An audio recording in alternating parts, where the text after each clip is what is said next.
All right, well, hello and welcome to another expert interview. My name is John Golden from SalesPOP Online Sales Magazine and Pipeliner CRM. And today I'm delighted to be joined again by author, speaker, Mike Bosworth. Hey, Mike. Hi, how are you, John? I'm doing great. And we're going to talk about that age-old subject of sales and marketing alignment, the perennial problem that continues to get discussed almost ad nauseum, but never seems to get solved. So why is that, Mike? Well, I think technology might even be making it worse because forever sales has been saying marketing, the leads we get from marketing are garbage, and marketing says we send these great leads to sales and they fall into a black hole and we never hear about it again. And so the real touch point, what got me thinking about this originally was the touch point between sales and marketing, which is the lead. What's the definition of a lead? And if there's conflict, it's because there is they haven't agreed on a definition. And the word integrate seems to make the problem worse because people, when they think integrate, they think, well, how can our computer plug into their computer? And boy, if we really get this good, we'll never have to talk to those people again. Right? They're actually trying to automate themselves out of a relationship. So I really think it's as bad as it's ever been. Yeah. So the light came on for me. I said to myself, what if we take that word integration and substitute it with agreement? Right. So let's take any thought of technology out of it. And this is human beings agreeing with other human beings. And those two human beings should be the VP of sales and the VP of marketing. It's a bit radical, Mike. Well, in this day and age of technology, having two human beings from two different departments sitting down to agree something, it's a bit radical. But no, I agree. I bet I could do it on a Saturday with them in about 2 hours. Exactly. I mean, at that level, it's really pretty simple. And we only have about 10 more minutes here today. Yeah. So I've got a little checklist I could go down. And Perfect. Then I guess if people want more detail in the future, they can contact you or me or whatever. Yeah, that'd be great. So let's do that. Let's go down to the checklist.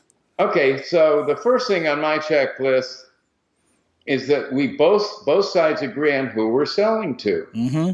Because sometimes marketing thinks the audience is different than the sales. So let's agree on our intended buying audience together at a high level.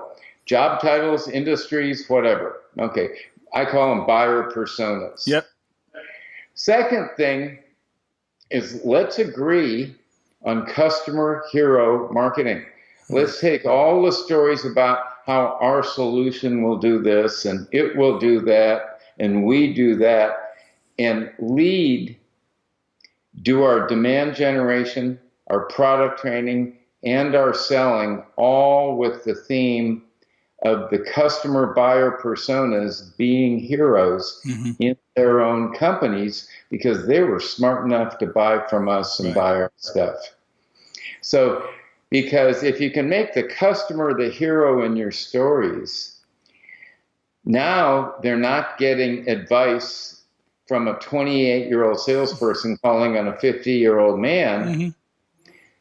The 28-year-old salesperson says to the 50-year-old man, could I share a quick story with you about another 50-year-old man I've worked with?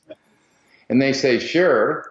And this 50-year-old man was like this, and he had these problems. And in essence, the closer that story is to the world that we're selling into, ideally a 90-second story initiates a buy cycle. Right. And that's another key thing we both sides have to agree to is what are the steps in buying from us? Mm-hmm.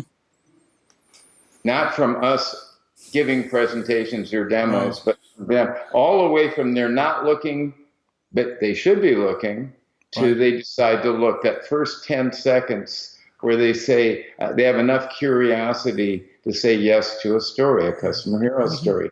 So that initiates the buy cycle. Yeah, and I just think on that the idea of the seller journey and what they go through, I don't think we spend enough time asking customers about the process they go through, and they're You are perfect so people. right, John.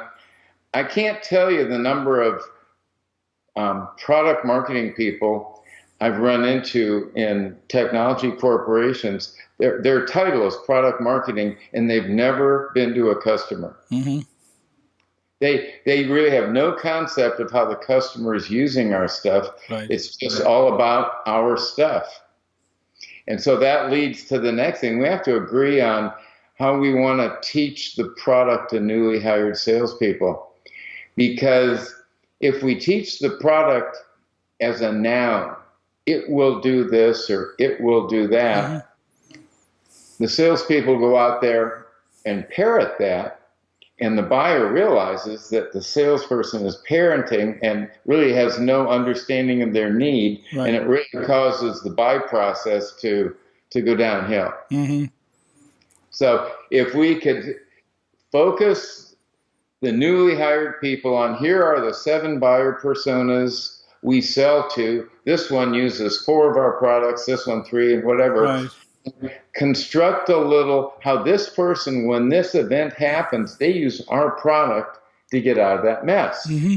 We can set up these scenarios where we help the newly hired people understand how the customers use it. Then once they get that vision, now we can show them a product, show them the product. We can tie the demo right to how the customer uses it instead of just all that product detail.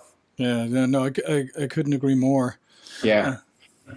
And of course, the definition of a qualified lead. Mm-hmm. And the general one my clients use is a defined buying persona, like a financial analysis person of an insurance company. Right. Is curious how we've helped one of their peers, another financial analyst and another insurance mm-hmm. company, figure out a really difficult problem. So that's perfect. Yeah, so I mean, that's perfect. So instead of, I like what you're talking about there, because it gets away from, all these acronyms that have cropped up over the last while. It's like MQL, like marketing qualified lead, or SQL, sales qualified lead, and the definitions that nobody really, knows or agrees. It goes back to your point about, it just sounds like, well, that's a neat way of saying, ooh, well, marketing did that or sales did that, right? Instead of looking like qualified lead should be qualified lead, right? Right. But what's the definition? Mm-hmm. So if it's precisely defined down to the buyer persona level, all of a sudden the problem of the leads aren't any good or they are goes away. Right. And that's the major touch point, is just starting with that. So why do you think it is that that today, some sales and marketing organizations, even at their VP levels, all of that, don't proactively come together in the way that you're talking about? Well, they're both overworked, because in so many cases, because of the disagreement, their workload is probably, 20-30% higher than if they had the agreement. If we could get them to slow down for a day and agree on these things, both of their workloads are going to get much easier. Yeah, and I think there's another consideration too, and I think it goes back to what you were talking about automation, where you were saying, okay, automation made it easier for like the lead to get from marketing into sales, right? But it's still, instead of like physically throwing it over the wall, you're just digitally throwing it over the wall, right? Right. If you don't have a good defined manual process first, if you automate, you're speeding up the mess. Yeah. So on that point is, how do we get away from this idea of a clean handoff? Because that's what everybody always seems to want to have. Let's define the clean handoff, and let's face it, buyers and the way buyers go through the process, it's never clean, right? Well, it could be a lot cleaner if both sides could agree on the steps of the bicycle. Because if we have these, I've got a sample sometime. Ask your listeners if they email me, I'll send them a sample of what a bicycle looks like.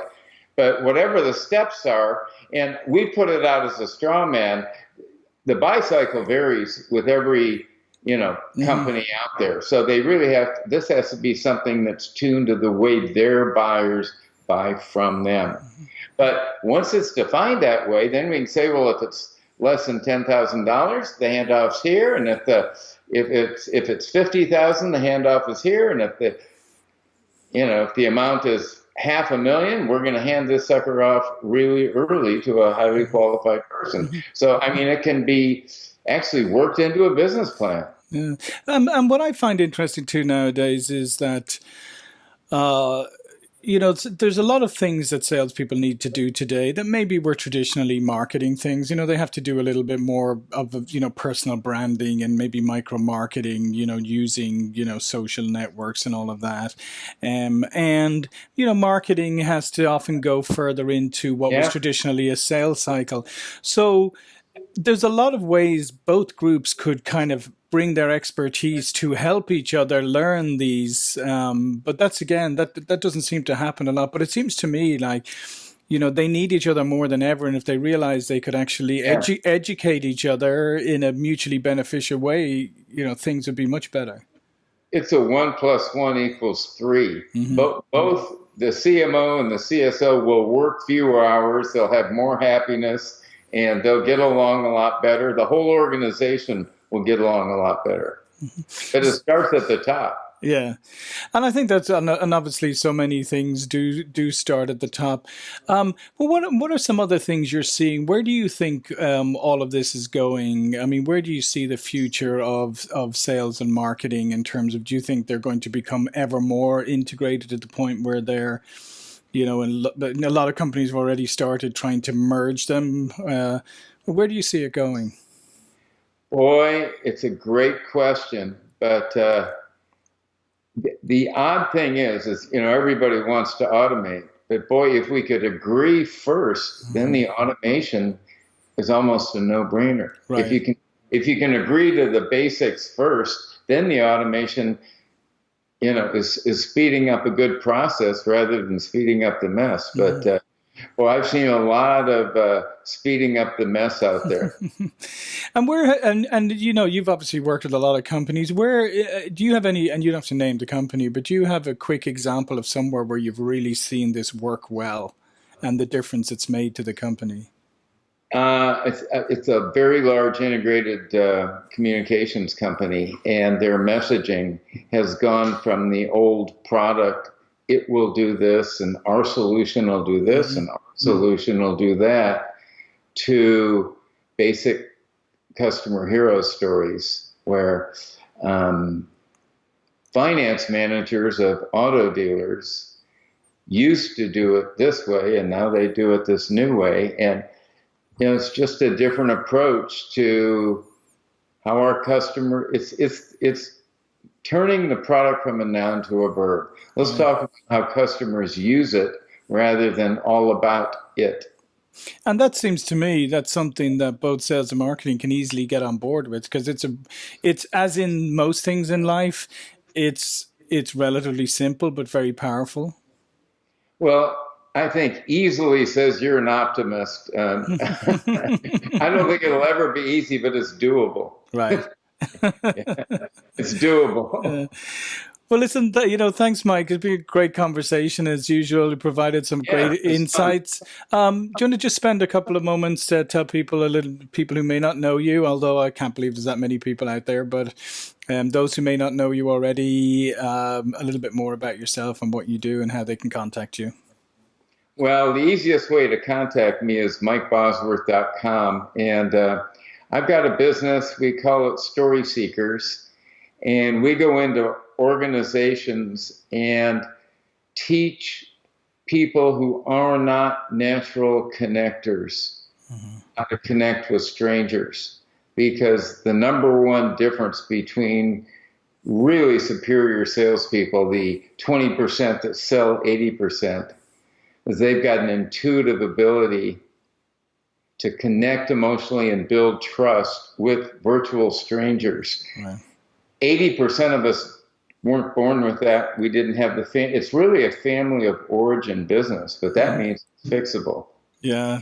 Anyway, so using the framework of story in both directions, we teach organizations and people how to build and tell very effective, short, 90-second or less stories about customer heroes, about their company hero, the people who founded their company and why they do good, their personal story of why they do what they do. And those stories end up earning the seller the right to say, enough about me, in parentheses, 90 seconds, what's going on around here? And if that story is crafted right, and it's usually a peer story, it's, let me tell you a story about another 50-year-old. That story might trigger a buy cycle. It might get somebody curious enough to say, wow, sounds like these guys have helped people like me before. And so now the seller says, enough about me, what's going on here? They open up and talk freely. And once that happens, as long as you're patient and feed it to them according to their buy cycle, the number one problem I see with the bottom 80%, there's two problems. There's lack of trust and connection. Right.